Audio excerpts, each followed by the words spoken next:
plus, on pourrait faire plus ou... Je travaille avec des gens, je ne sais pas s'ils sont tous comme ça, mais des gens qui sont extrêmement exigeants envers eux-mêmes. Et quand tu vois des gens qui sont tant exigeants envers eux-mêmes, tu exiges la même chose de toi-même. Fait que je pense que jamais ils se posent la question, est-ce que c'est jamais de la mauvaise volonté si ça ne fonctionne pas.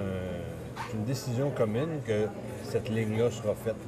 Bien, de toute façon, c'est l'artiste qui a le veto, parce que c'est lui qui va sur la scène. J'aurais beau lui dire, fais pas ça, c'est cave, fais pas ça, c'est mauvais, fais pas ça. S'il veut le faire, il le fait, c'est sa vie. Mais tout le monde, moi et l'humoriste, on œuvre pour faire le meilleur spectacle possible. Il y a quelqu'un qui disait que la raison pour accepter une commande, c'est les gens avec qui on travaille, la sorte de commande ou l'argent que ça rapporte. Et si de ces trois items-là, il y en a deux, ben vas-y. Et moi, généralement, quand c'est avec du monde tripant, ça, c'est le critère le plus important. C'est-à-dire que j'essaie de travailler avec des gens avec qui c'est le fun de travailler, des gens qui sont disciplinés, rigoureux, travaillants, et ça, dans le monde artistique, il n'y en a pas tant que ça, qui ont ces qualités-là, mais qui sont aussi créatifs, puis qui ont le goût de triper, puis qui ne se prennent pas trop au sérieux. Ça, c'est quoi qui est désagréable, c'est bien ça. Il y a des humoristes qui sont flambous, qui sont pas rigoureux, qui sont pas disciplinés. C'est facile de ne pas être discipliné quand tu es un artiste, là. Certains humoristes qui deviennent des idoles, pour les gens, pour les jeunes, tout ça. Je veux pas m'amener... Il y a une période de transition au cours de laquelle le volume de la tête change un peu. L'as-tu, ça? Moi, je ne l'ai pas eu parce que j'ai jamais ressenti de toute façon la même chose que ressent un humoriste qui fait rire les gens, qui voit les gens se lever debout à la fin du spectacle. C'est bien différent, comme c'est grisant, c'est... Ouais. Parce que moi, le contact, l'appréciation du public, je le ressentais à l'épicerie, je le ressens parfois dans des critiques ou des choses comme ça, mais c'est un peu moins enflant de la tête, j'ai envie de dire. Oui. Bien sûr qu'il arrive, la gloire que tu voulais, quasiment, devienne célèbre, puis les avantages qui s'ensuivent, si avantage est là. C'est quelqu'un qui va être front, humoriste, une belle place en crime. Oui. Il donne... Journaliste aussi, animateur, acteur, sportif. Ouais. Oui, bien c'est ça. Ouais, il y a moyen de capoter en devenant connu. Il y a moyen de devenir un beau trou de cul parce qu'il y a tout le monde qui te lèche le cul.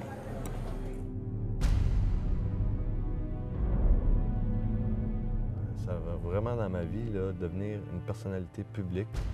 Être connu, je veux dire, le monde te connaisse. Et puis devenir un personnage public, être célèbre. J'y vois un seul avantage, et je l'ai vécu au moment de la sortie de Avare Chronique. C'est-à-dire que pour faire la promotion d'un livre, j'ai bénéficié de facilités auprès des médias que je n'avais pas avant pour l'apparition de mes autres livres. Fait que pour faire connaître un livre, quand ton attaché de presse appelle les médias, appelle une émission de variété ou n'importe quoi, garde les portes ouvertes. Bien, on va recevoir Avare, puis il va dire 2-3 niaiseries, il va plugger son livre, puis... Alors que les 4 autres livres que j'avais sortis auparavant, regarde, il en parlait, j'avais des entrevues dans les radios communautaires, bien, on a des entrefilets dans des revues spécialisées de la littérature, c'est tout. Fait que pour ça c'est bien. Mais pour tout le reste, c'est-à-dire d'être connu sur la rue, d'être connu dans des endroits publics, d'être reconnu, pour moi, c'est vraiment pas... ça n'améliore pas ma qualité de vie du tout. Dès les premières entrevues, à partir des Bougons, je dois dire que d'avoir des micros devant moi, je me suis un peu emporté. Et j'ai à peu près tout dit, tout dit ce que je pensais. Des fois, je n'avais même pas le temps de le penser, puis je le disais pareil. Et les gens ont remarqué, en tout cas, une très grande liberté de parole.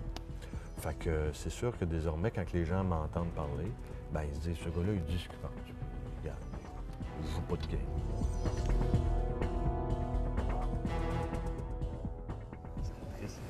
Les humoristes, c'est des espèces d'amplificateurs des problèmes de notre monde, de nos défauts, de nos lubies, de nos problèmes. Ils grossissent ça, ils caricaturent ça, puis ils nous mettent ça à la face, ils nous font rire. Pour certains, il y a d'abord un constat qui est assez primordial, constater de quoi on a l'air, de comment on est. Pour d'autres, il y a une confirmation par ce grossissement-là de nos défauts. Puis parfois, ça peut conduire à une réflexion, mais ceux qui réfléchissent à cause des humoristes m'inquiètent un peu. C'est-à-dire que ça participe à cette réflexion. Oui, mais néanmoins, tu écoutes des textes qui. Bien, il écoute des textes, je sais que tu participes au texte. Néanmoins, il y a une volonté de faire réfléchir. Là. Je veux dire, il y a eu le fameux discours qu'il y a trop d'humour au Québec, puis à un moment donné, tout le monde voulait faire, entre guillemets, songer, là, je sais pas. Il y a une volonté de dire de quoi. Au moins, tu te sens. Tu te dis, regarde, je suis dans le game, je sais pas. Tant qu'à le faire, faisons-le pour dire quelque chose. Moi, c'est ma façon de voir les choses. Je me rappelle d'un épisode d'un Bougon.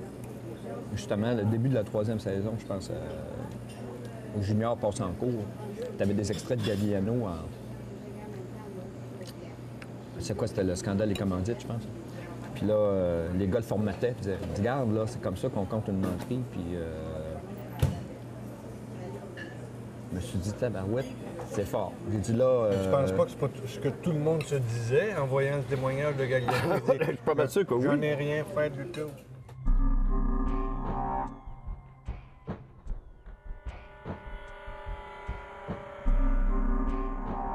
Faire de la politique, t'entrais pas? Non. Éventuellement, non? Non.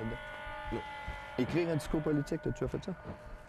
Je l'ai fait pour mon père. Mon père était conseiller municipal et j'ai écrit quelques. Écoute, j'étais adolescent à ce moment-là. Puis des fois, il me demandait, peux-tu checker, tu proposes de m'ajouter une blague ou deux là-dedans? Puis non, je l'ai fait pour mon père qui a été conseiller municipal pendant 18 ans. Il était syndicaliste, il a été conseiller municipal. Fait que disons que je viens d'une famille où prendre part à la vie de la communauté, ben j'ai grandi là-dedans. Fait que t'es pas mal drillé à ça.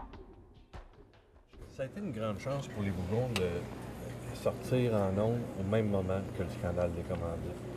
Parce que ça a permis aux gens de constater que, certes, il y a des gens moins favorisés qui fourrent le système pour quelques dizaines de piastres, mais c'est pas eux autres les plus dangereux. C'est pas eux autres le problème. C'est ceux qui fourrent le monde pour des millions de piastres. Pas juste les démunis, la classe moyenne qui paye de l'impôt, qui travaille comme des singes, puis qui constate qu'il y a des astuces de big shot qui s'en crissent plein poche, puis que personne ne dit quoi que ce soit. Je pense que ça lui faisait du bien aussi. Puis il aurait aimé, il regardait l'émission en se disant, c'est peut-être un mode de vie auquel on devrait songer. Ouais.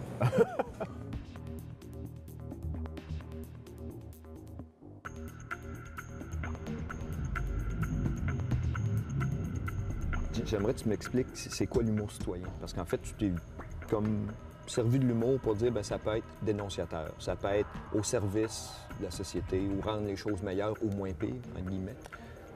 Pour moi, jouer son rôle de citoyen, c'est-à-dire au sein de la cité, de prendre part au débat, de prendre part à la défense de nos droits, de prendre part à la défense des droits de la collectivité, se sentir responsable du bien commun et de la collectivité, c'est un rôle que tout le monde devrait jouer.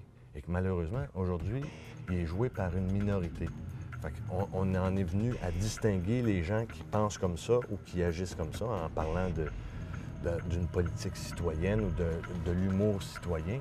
Moi, je trouve que l'humour, c'est mon outil et mon rôle, il est citoyen, comme je le suis dans la vie quotidienne chez moi.